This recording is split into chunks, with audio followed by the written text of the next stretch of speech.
देखें, दिल टूटना नहीं है, ये अपॉर्चुनिटी है कि किसके हक में आती है। मेरा फैसला नहीं, ऊपर से फैसले होते हैं कि कौन के कहाँ जाएगा।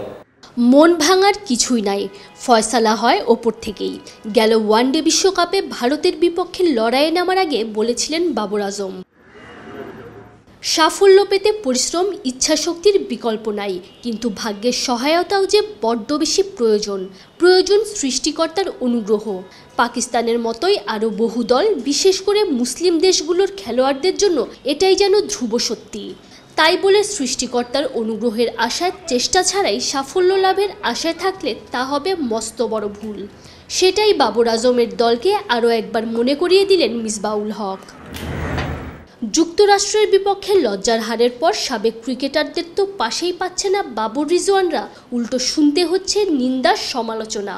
মিসবার মতে নিজেদের কোনো পরিকল্পনা নাই, পাকিস্তান সবকিছুই যেন ছেড়ে দিয়েছে আল্লাহর ওপরেই। ওয়ালটন এয়ার কন্ডিশনার এক্সচেঞ্জ অফারে স্প্লিট এসিতে 23,000 টাকা পর্যন্ত নিশ্চিত ছাড়।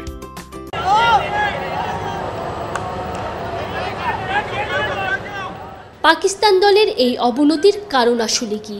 মিসবাহ ফাঁস করেছেন সেই রহস্যও। গেল ওয়ানডে বিশ্বকাপের পর থেকেই একের পর এক পিসিবি চেয়ারম্যান বদল, নাটকীয়তায় শাহিনের কাছ থেকে বাবরের অধিনায়কত্ব ফেরত পাওয়া, এই সব কিছুকেই দায়ী করেছেন পাকিস্তানের কিংবদন্তি এই তারকা। প্রথমে সোশ্যাল মিডিয়া, তারপর সাকিব আল হাসানের রসিকতায় বাংলাদেশ দল এখন মায়ের দোয়া টিম। আর মিসবাউল হকের কথা মানলে বিশ্বকাপে সবকিছু আল্লাহর ওপর ছেড়ে দিয়েছে পাকিস্তান দল।